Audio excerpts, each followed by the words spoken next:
Hello, folks. My name is Kazimbe Abena, and this is Cultivating Intimacy. And this is Tuesday night, and I'm happy to be here. I hope everyone had a great weekend. I know I did. So this is Cultivating Intimacy, and we are talking about the 5 love languages. This is part 6 of it, and today we're going to be talking about the need for love versus the need for sex a little bit. And we're also going to talk about identifying your love languages. Hey, Derek. Aaliyah, how are you? How are you, Aaliyah? All right. So I'm changing up a little bit. We're just going to go for 30 minutes. Short and sweet, hit the sweet spot and keep it moving. Brett E. Benson, how you doing, buddy? The E. Good to see you, man. Cheers, my friend. Cheers. I love it. I love it. All right, again, my name is Kazimbe Abena. This is Cultivating Intimacy. I am the Heart Whisperer, known as the Heart Whisperer. I'm also an intimacy coach and certified holistic practitioner. And this is what I do every Tuesday evening at 9 p.m. Eastern Standard Time. Happy to be here. We had a couple of events over the past weekend. Hey, Karen Craig and Sharon, thank you for joining. Hey, Sarah. Hey, Sarah. All right.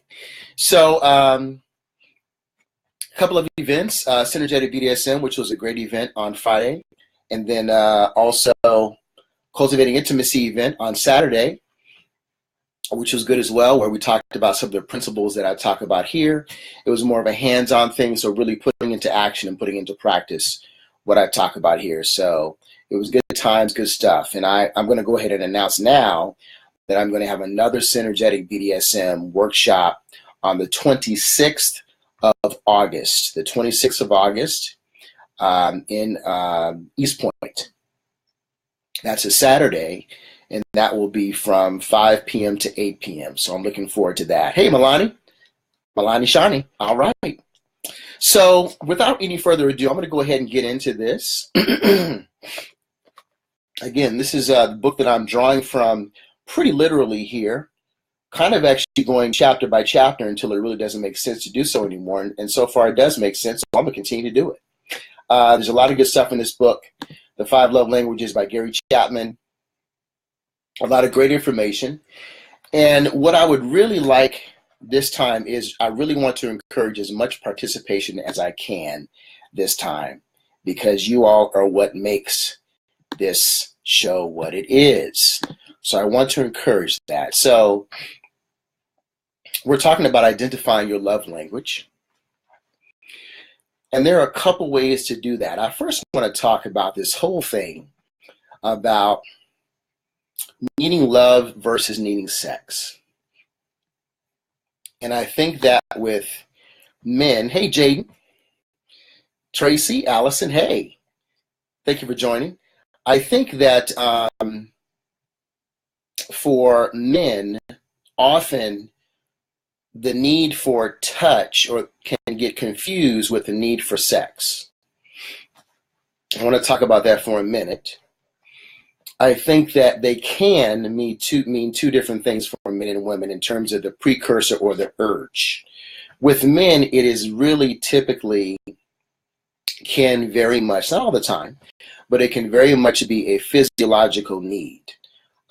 Semen builds up in the body, and then there's a need for the man to release because there is a sensation from that buildup in the groin area.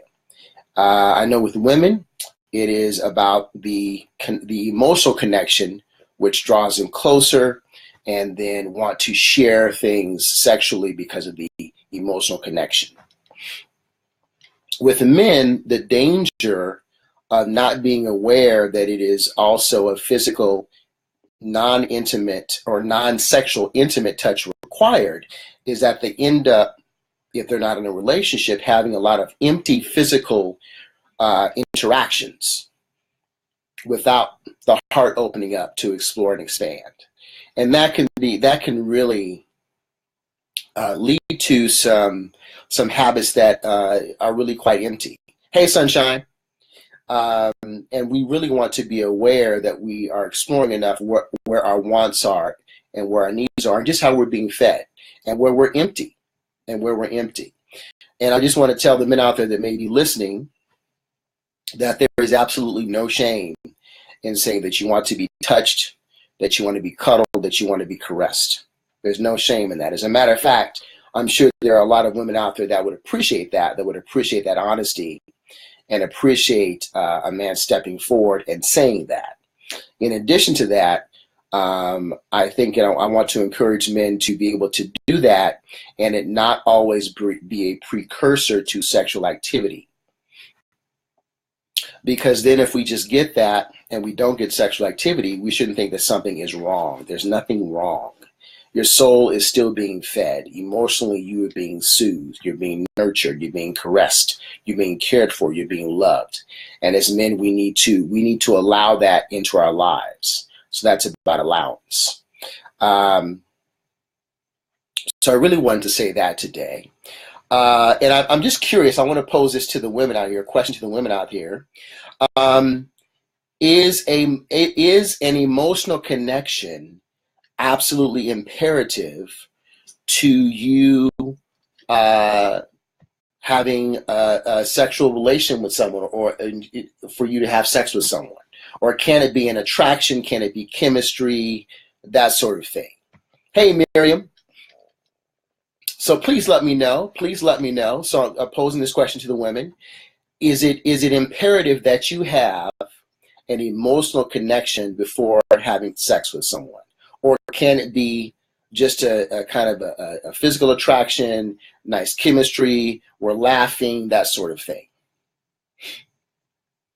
So I definitely want to see what the responses are here. And then I want to ask the same thing for the men as well. Gary, hey buddy, how are you? I want to ask the same thing for the men as well. Is it imperative that you, or do you need an emotional connection to engage in sex, or does that not cross your mind at all, or does there just need to be a physical attraction? So I'd like to hear what you have to say. Jot down your comments. Let me know. And we're going to talk about this for a moment, and then I'm going to entertain, as I always do, some questions, whether they are channeled questions that you have for me, or just statements that you have based on your experience with love and the 5 love languages, and just what you need as an individual. All right, so go ahead and jot your questions down, and I'll be sure to respond to them. So what Gary Chapman talks about is that indeed, for a man, there's often a physiological urge for sex, or the urge is to feel a physiological trigger. And for women, it is emotional. Again, there are no absolutes. I don't like to deal with absolutes. We're just talking in generalities here, of which there are always exceptions. There are always exceptions. So moving on here,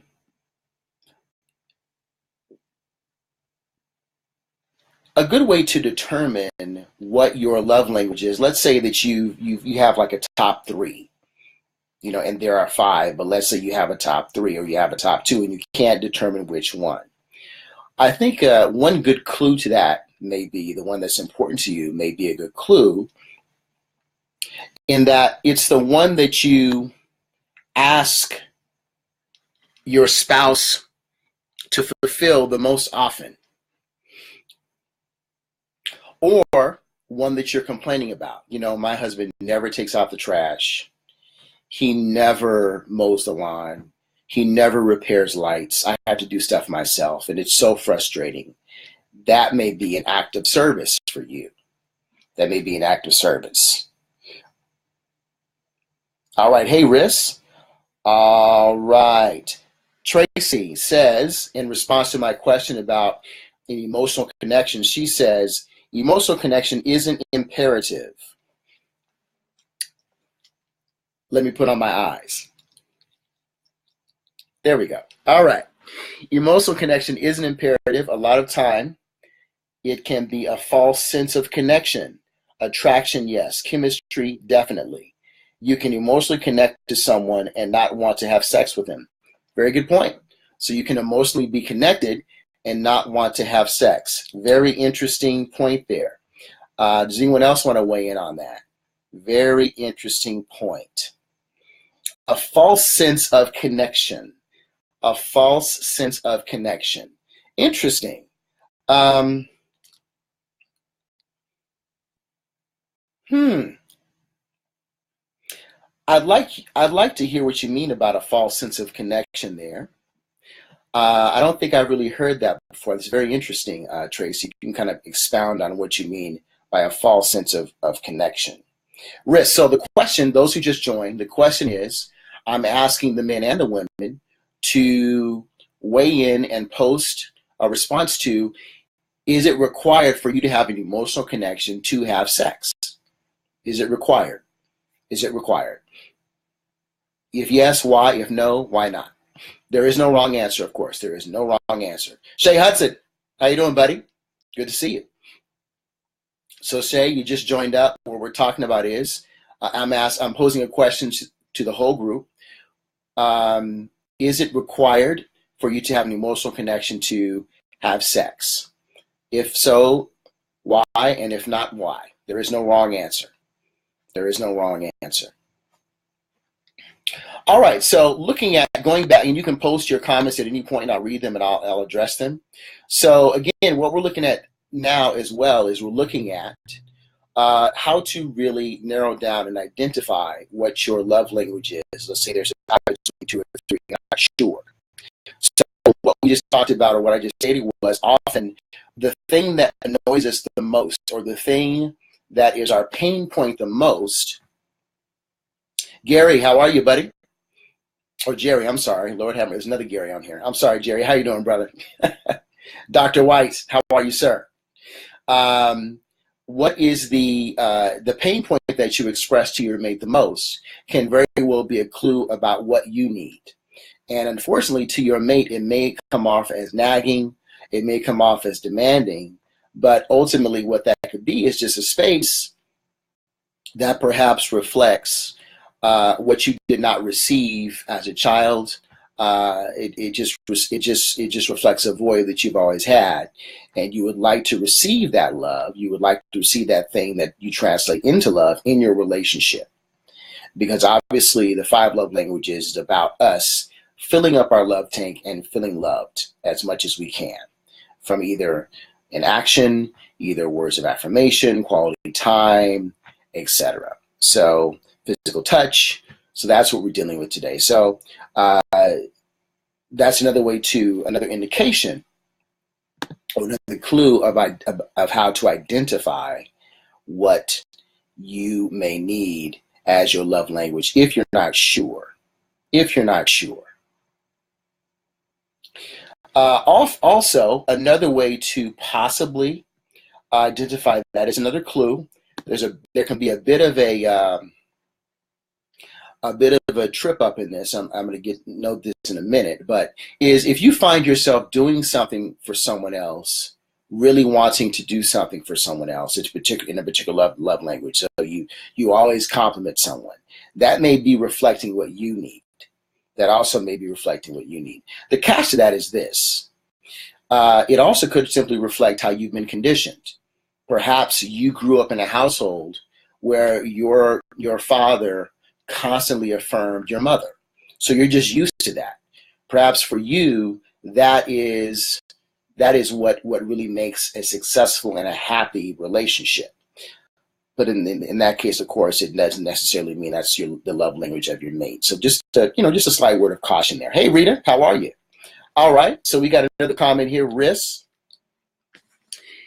It is not required for me, yet when I am emotionally connected to someone, I tend to be more gentle and present in the exchange. Very good. Interesting. Okay. Very good. All right. Hey, Danielle. Thank you for joining. Feather, thank you. And Sharon says, I feel an emotional connection is essential, but not required because it becomes a choice of who you are having this level of intimacy with a partner, where it is a divine love versus only physical penetration. When there is no emotional connection, eventually this relationship will start to disconnect. It's like being a robot eventually to me, or just sexual gratification. Well said. Okay, thank you. Thank you for your comments. Very, very good. We often hear women say that they have to be careful about who they have sex with in terms of the relationships because they don't want to get connected emotionally. I often hear a fear of that with women. They don't want to fall in. They don't want to fall in. So what I hear too, and of course this is almost, a lot of men do this just by default, is that men kind of close off their heart. But I'm hearing a lot of women doing that as well. I shouldn't say a lot, I'm hearing some women doing that as well. And I'm wondering if that is a trend, if that's something that just maybe a lot of men don't really realize, but that women are only opening their heart up for a few people, only their boyfriend, etc. And that if you're not their boyfriend, they're not really opening up their heart to you. And I want to say this, that I think there can be levels of opening up the heart. Hey, Melissa. Hey, Feather. All right, Lord. Yes. Yes, Feather. I think there could be, Mr. Yao, Master Yao, how are you, sir? Thank you for joining, my friend. I think there could be levels to opening up the heart. And I'd like to have the women weigh in on that and see what you think. Because I do feel that no matter what connection, there needs to be some sort of heart exchange. Something needs to happen, or else the entire interaction can be very stale and very empty. And what I mean by an open heart, I mean just simply an exchange of love and appreciation for that person, simply for the fact that they are a human being, simply for the fact that they are someone's son, someone's daughter, that they have blood and a heart in their veins, simply that, for that reason. Because I think that we are getting a bit too cavalier. Now, I'm not saying in terms of the sexual activity, what people decide to do, what they want to do, but I think in terms of how we regard each other, in terms of our intimate spaces. Take it or leave it. It's not a big deal. Oh, well, and I think men are particularly bad with this. And I think that the underlying theme here, I believe, is shame and guilt in some instances. So I'd just kind of like to see what people have to say about that as well. Miriam says, no, it's no longer a requirement for me, talking about emotional connection. And emotional connection comes after other connections are in place, compatibility, chemistry, etc. All right. So let me ask this. Hey, Brian, does an emotional connection mean a heart connection? Does it mean that? Does it mean some sort of connection from the heart? Or does that mean something else? I'd just like to know. So post your response and I will continue to read.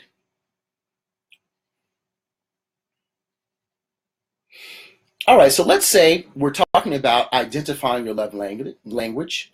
Let's say you're still having issues identifying your love language. Let's say you don't really trust the quiz. By the way, very easy to find the 5 love languages quiz online. I've said this before, and I'm going to say it again. And I have no problem saying this. I want to make sure that you guys get it if you need to. One way is this: just simply go on Google and type in 5 love languages PDF.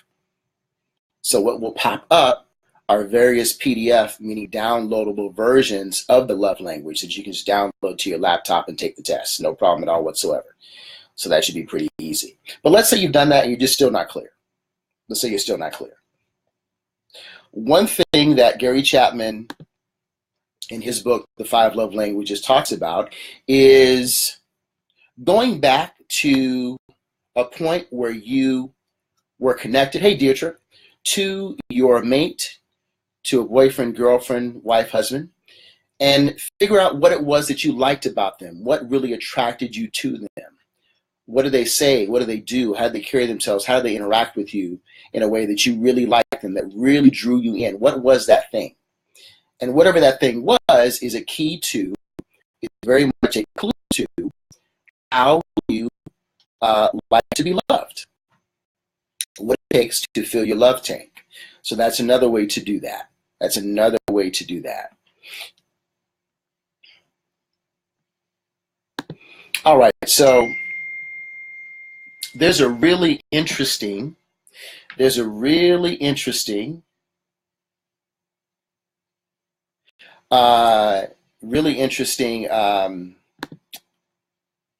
a game that Gary Chapman poses that I think is kind of fun. I think I got another. Good. Let's see here. Before I get into that, Feather says, good question. I think an emotional response may always be present, even if the emotion is not for the person you're having sex with. All right. Lakeisha, hey, thank you for joining up, Lakeisha. Good to see you. All right, so the question on the table while we are discussing, and I'm also about to tell you how to identify further your love language, but also the question on the table is, does an emotional connection also mean a heart connection? Are they one and the same? And are they important? All right, so Gary Chapman talks about a game that you can play, which is called Tank Check. Tank Check. I actually think it's a really cute game. So you're home, your mate comes in, or your mate is there, you come home, you all come home together, you're checking in at night, and he says for a few times during the week, 3 times a week, check in and say, hey, how are you? How full is your love tank? From a scale of 1 to 10. 1 is low, 10 is full. And if the person says, I'm at about a 5 today, then your next question is, all right, how can I fill you up? How can I fill you up? So in that moment, there's no question that whatever you're going to do, whatever your mate tells you that you need, you're going to fulfill that need right then and there, or at least be aware of it. They say, well, it'd be nice if you, wash the dishes. It'd be great if you, put the kids to bed tonight. It'd be great if you help the kids with their homework. It'd be great if you mowed the lawn this weekend. It would be great if you put on that dress that I like to see you in. Whatever it may be. So that's just a direct way to really respond to someone's needs in terms of making them feel loved and honoring who they are and what they want. Hey, Krista, how are you? All right, Riz says, well, actually, let me back up. Feather says again, my love language has changed with age. It was words of affirmation, now more doing gifts and acts of service. Very good. That's a very good point. It absolutely does change, and I figured that out myself as well. It definitely does change. I did mine recently, and it changes, and it's interesting. Riz says, emotional expressions normally give me indication the person is interested in me beyond physical. Those end up being the relationships that last. LOL. Guess I have naturally been waiting to respond in that respect, right? Very good, Riz. Very good. Very good. Melissa Lewis says, acts of service in the words of affirmation. Okay, so those are your 2. Very good. Very good, Melissa. Thank you for sharing. All right, so we've got a few minutes left. Before we close this out, but we're going to keep it moving. So this tank check game, I think it can be fun. So I would definitely suggest this to you if you feel so inclined. I think it's something worth checking out. The love tank, the tank check game. It's a very simple way to check in with your mate and to see what they need right then and there, right on the spot. It's just simply another way of saying, hey, what can I do to make you happy? What do you need? You come home today, last week you came home, you were at a 9 or an 8, you're feeling pretty good. This week you're at a 5 or a 4. How can I fix that for you? And I think we all would respect that. I think we all would respect that. All right, so we've gotten a few comments in regard to emotions. And I like the game. I think open dialogue and honesty is important. Absolutely. Thank you, Deidre. Absolutely. And thank you, Deidre. I think one of the things that is present in these love languages is the open and honest communication. If you're not feeling good, if you're not getting what you need, if you need something more than what you're getting, please open your mouth and say that to your mate. Closed mouths don't get fed. And we're not mind readers, at least I'm not, and I haven't heard of any around me. So we need to really communicate, and we need to be able to do that in a space that is safe and open and secure and honest. All right, Lakeisha has something to say here. Lakeisha says, I can be a wordsmith. I can give you wonderful words and touch you deeply, but my love language is very different from either of those. I need acts of service and gifts plus quality time to feel appreciated. Okay, interesting. All right, so that's an indication that we were talking about before, where what she does naturally does not reflect what her love language is for herself. So thank you for sharing that, Lakeisha. That's a great point. That's a great point. She's just naturally a wordsmith. She's just naturally smooth with hers. She just naturally has charisma and this and that, But she needs quality time, and she needs acts of service and gifts. I got it. Thank you so much, Lakeisha. Very, very good. Thank you for sharing. So I am going to offer something here. I'm going to say this. I believe that and I believe there are levels. There are levels of engagement. There are levels of vulnerability, so to speak. You can share some things. You don't need to be a brick wall, but then you don't need to be, you don't need to open the floodgates either just upon meeting someone. But I do believe that ultimately the heart is like a muscle. And so if we do not exercise it on a regular basis, if we're waiting for that special someone to exercise it with, that's the only one that's going to be able to see it, then it's going to atrophy like anything else. And the skills associated with communicating from the heart, the energy that we put out and receive from communing and connecting from an open heart, is going to be severely diminished and affected, and maybe even to a degree distorted and harmed, because we're just not used to operating in that way. I think it's a falsehood. Just like people say, well, I'll completely change my behavior once I get married. I've been acting a certain way all my life, but once I get married, I'm going to completely change.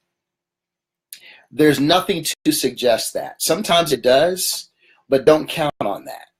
There needs to be some sort of routine. There needs to be some sort of example, some sort of habit that conveys that you can and are willing to connection. So I'm talking about connection, your heart connection.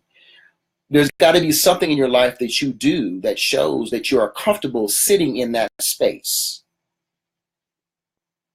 So because relationships are best, and I've said this before, whether it's a one-night stand to a 50-year-old marriage, each one, I believe, is still depending upon some sort of connection, whether that connection is long or whether that connection is short. And again, as I said before, there are absolutely levels to connection. There are absolutely levels. You don't have to open the floodgates and tell everyone all your life story in that one night stand. But I do believe that we can still have a connection and regard the person and regard that time with them as being special. I believe that we can do that. So I just want to encourage us to find ways to work our heart muscle, find ways to relate from our heart-centered selves and heart-centered space outside of being in love and deeply in love in a relationship. Whether it's that special friend that we talk to, there are so many numbers of ways to do that. But that's really, really important. Really, really important. Does anyone else have any questions before we close out here? I will entertain any questions. I'll channel any questions. If you have some that need to be channeled, I'll do that.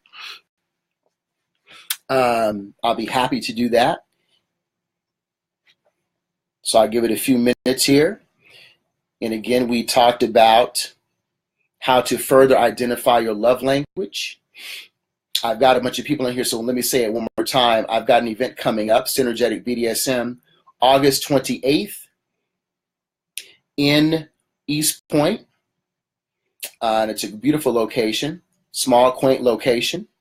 And that will be Saturday, August 26th, I think. Did I say? I hope I said 26th, not 28th.